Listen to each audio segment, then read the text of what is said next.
સુરત શહેર સહિત સમગ્ર દક્ષિણ ગુજરાતમાં સૂર્યાસ્ત અને ચંદ્રોદય વચ્ચેના સમયમાં હોળી પ્રાગટ્ય કરવામાં આવી હતી।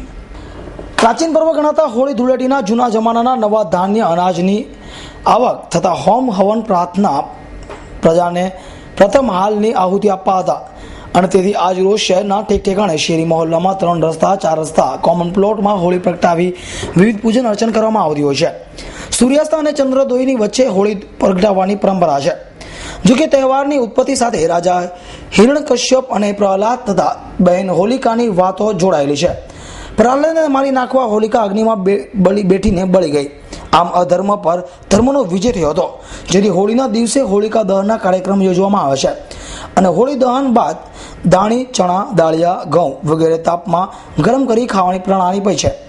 વાસુદેવાય હોલિકા પૂજન એક આપણો ધાર્મિક ઉત્સવ છે અને અરિષ્ટ દોષ નિવારણાર્થે, રોગ દોષ નિવારણાર્થે હોલિકા પૂજન કરવામાં આવે છે દર વર્ષે।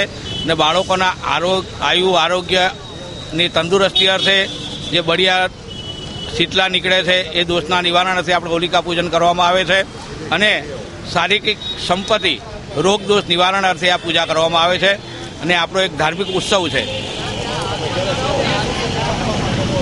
હોલિકા એક અરિષ્ટ તત્વના નાશ અર્થે પ્રગટ કરવામાં આવે છે કે અરિષ્ટ તત્વ જે નાપાક વસ્તુ હોય છે, બરાબર, કે આસુરી તત્વના દોષ નિવારણ અર્થે આપણે હોલિકા પૂજન કરવામાં આવે છે। તો હોલિકા એક આસુરી શક્તિ હતી ને એમણે પ્રહલાદનો ખળામાં રાખીને દહન કરવા માટે કરેલું, પણ ચૂંટણી એની ઉડી ગઈ અને હોલિકા દહન થઈ ગયું અને પ્રહલાદ મહારાજ જીવિત રહ્યા।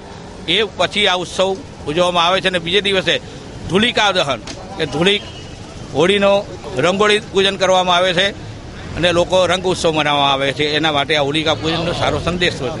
Bureau report S9 news, Surat.